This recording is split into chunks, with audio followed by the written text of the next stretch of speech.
अब हम शुरू करते हैं अपना अगला भाग, प्लास्टिक। इससे पहले हम संश्लेषित रेशों के बारे में पढ़ चुके हैं कि संश्लेषित रेशे किस चीज से बनते हैं, कितने प्रकार के संश्लेषित रेशे होते हैं, जैसे कि रेयन, पॉलिएस्टर आदि। नायलॉन भी हमने एक पढ़ा था। अब हम बात करेंगे प्लास्टिक की। प्लास्टिक संश्लेषित रेशे की तरह ही एक पॉलीमर होता है, मतलब छोटी छोटी इकाइयों को जोड़कर बनाया जाता है। प्लास्टिक की वस्तुएं हर आकार में उपलब्ध हैं, हर साइज में उपलब्ध हैं और बहुउपयोगी है। मतलब आप अपने चारों ओर नजर दौड़ाइए, देखिए कितनी सारी वस्तुएं अपने घर में प्लास्टिक की है। आप एक सूची बनाइए कि आपके घर में प्लास्टिक की कौन कौन सी चीजें हैं। आप हैरान रहेंगे कि कितनी सारी चीजें आपके घर में प्लास्टिक से बनी हुई है। आपको पता भी नहीं होगा, आप मतलब सोचते नहीं होंगे कि आपके घर में इतना ज्यादा प्लास्टिक है। तार, चद्दर, और दूसरी खास बात है कि प्लास्टिक का पुनर्चक्रण किया जा सकता है। तो जब आप सारी लिस्ट बना लें, एक सूची बना लें प्लास्टिक की वस्तुओं की, उसे अपनी नोटबुक में नोट कर लें, क्योंकि जब हम मिलेंगे तो मैं ये सारी चीजें आपकी चेक करूंगा। तो प्लास्टिक से बनी हुई वस्तुओं के बाद मैं आपको बताता हूं कि कौन कौन सी वस्तुएं हैं जो प्लास्टिक से बनी हैं। आपके सामने स्क्रीन पर कुछ वस्तुएं हैं जो प्लास्टिक से बनी हैं, जैसे कि कुर्सी है, बाल्टी है, बर्तन है, खिलौने हैं, चलाने वाले खिलौने हैं, टोकरियां हैं, बहुत सारी चीजें हैं। तो कुछ बहुत कम उदाहरण है जो आप, ये सारी चीजें तो आपके घर में मिल जाएंगी। तो प्लास्टिक से बनी हुई वस्तुओं, और आप देखिए आपने कितनी लिखी थी और मैंने तो बहुत कम बताई है। ये देखिए प्लास्टिक से बनी वस्तुओं में एक मुख्य जो वस्तु है वो है पॉलीथीन, जो कि पॉली और इथीन से बना है, जिसके अंदर इथीन के बहुत अणु मिलकर एक श्रृंखला बनाते हैं जिससे पॉलीथीन बनता है। तो पॉलीथीन का आपको पता है हम किसके लिए इस्तेमाल करते हैं? सामान लाने या ले जाने के लिए। जब भी हम सब्जी लाने के लिए जाते हैं या कोई बाजार से ग्रोसरी का सामान लेने के लिए जाते हैं, हमें ज्यादातर सामान पॉलीथीन में ही मिलता है।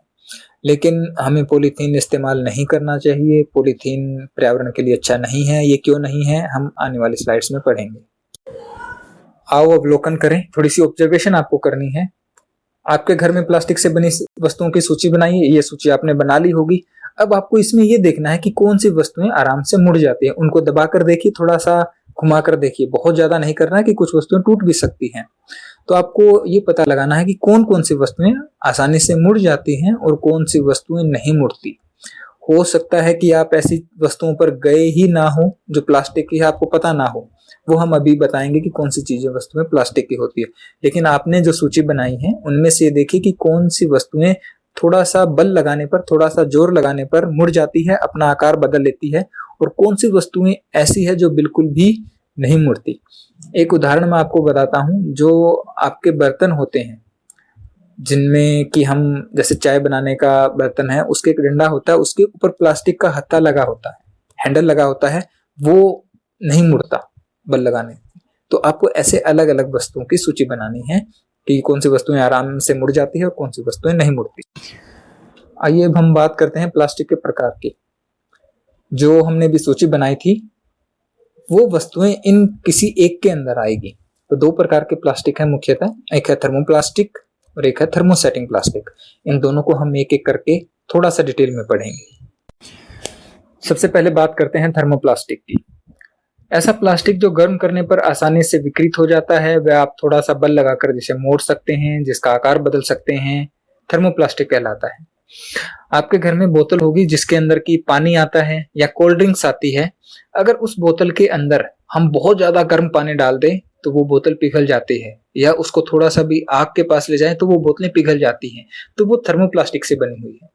तो कौन कौन सी वस्तुएं हैं? पॉलीथीन है, पीवीसी की पाइप्स आती हैं, खिलौने हैं, बर्तन है, बाल्टी, जग। ये सब चीजें ऐसी है जो अगर थोड़ा सी भी गर्म चीज इनके लगाई जाए तो वो मुड़ जाती है, उनकी आकार बदल जाता है, पिघल जाता है। इसको थर्मोप्लास्टिक बोलते हैं। इसके बाद दूसरे प्रकार का प्लास्टिक था थर्मोसेटिंग प्लास्टिक। सेटिंग मतलब जो सेट हो जाता है। एक बार सांचे में ढल जाने पर ऊष्मा देकर उसे हम नरम नहीं कर सकते।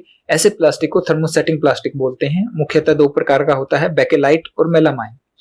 बेकेलाइट है, इससे बिजली के स्विच बनते हैं और बर्तनों के हत्थे बनते हैं। तो आपने देखा होगा जो आपके बिजली के बटन हैं, स्विच है, देखिए वो सब प्लास्टिक के बने हैं, अगर वो प्लास्टिक के नहीं होते तो हमें करंट लग सकता था।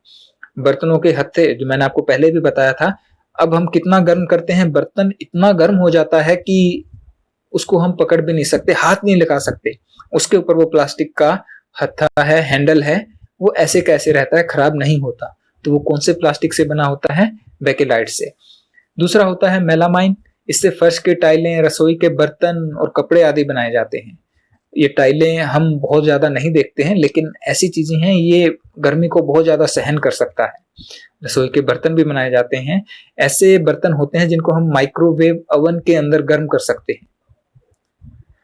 तो ये दूसरे प्रकार का प्लास्टिक था, थर्मोसेटिंग प्लास्टिक।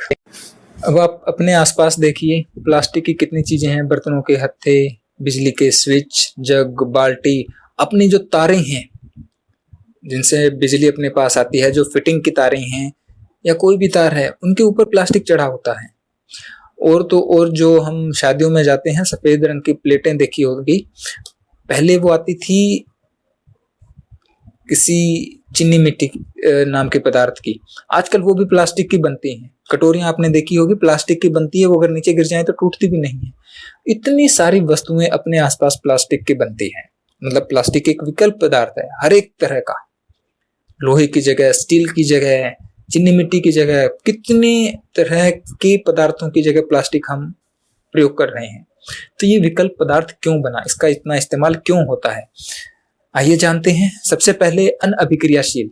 तो प्लास्टिक एक अनअभिक्रियाशील पदार्थ है, किसी के साथ इतना अभिक्रिया नहीं करता है।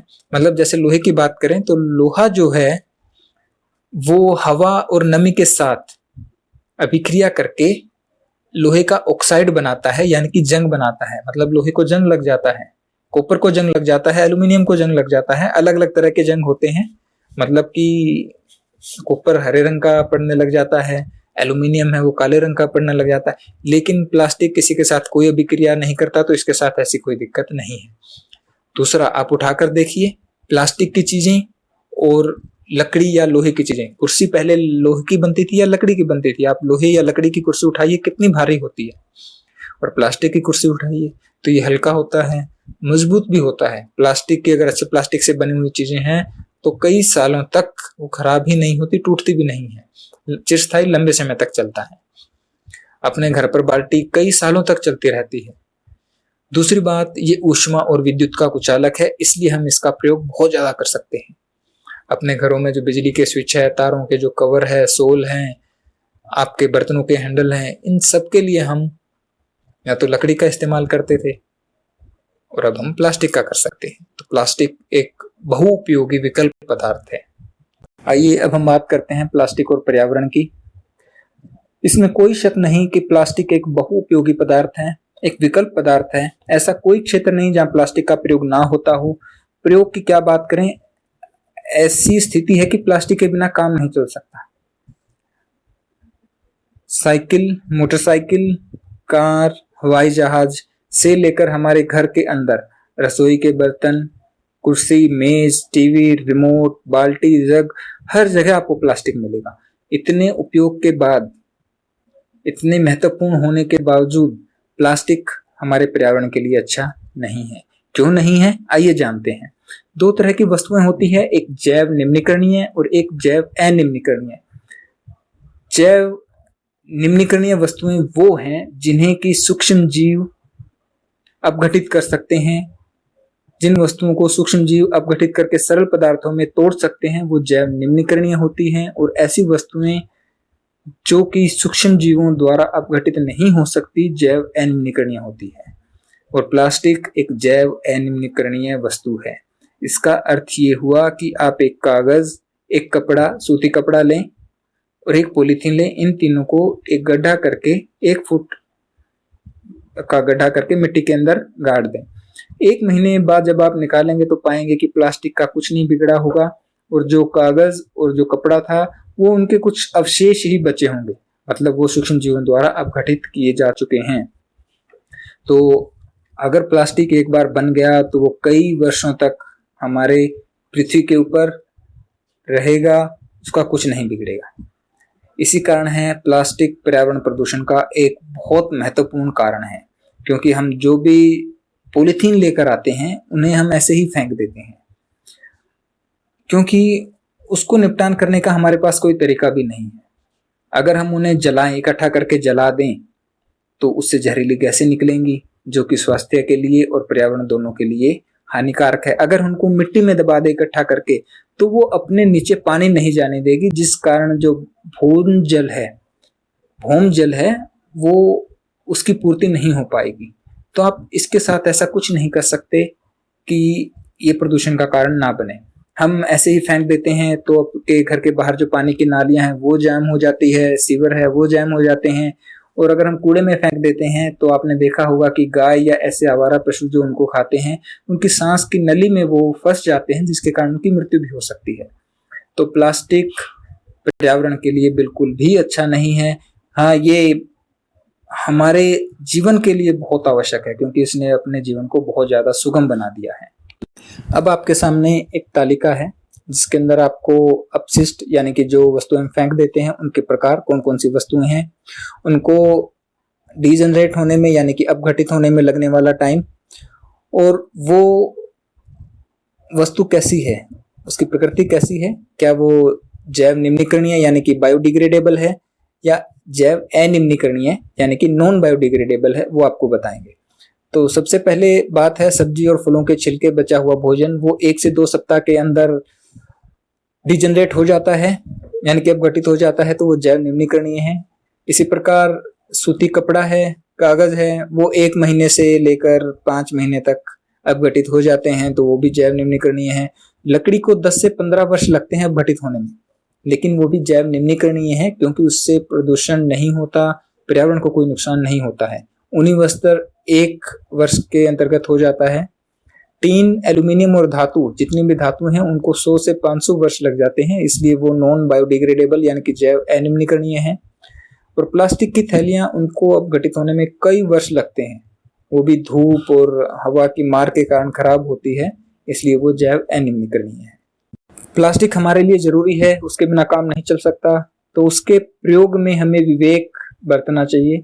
कैसे हम प्रदूषण को रोक सकते हैं, इसके लिए 4R का प्रिंसिपल यानी कि 4R का सिद्धांत दिया गया है। Reduce, reuse, recycle and recover.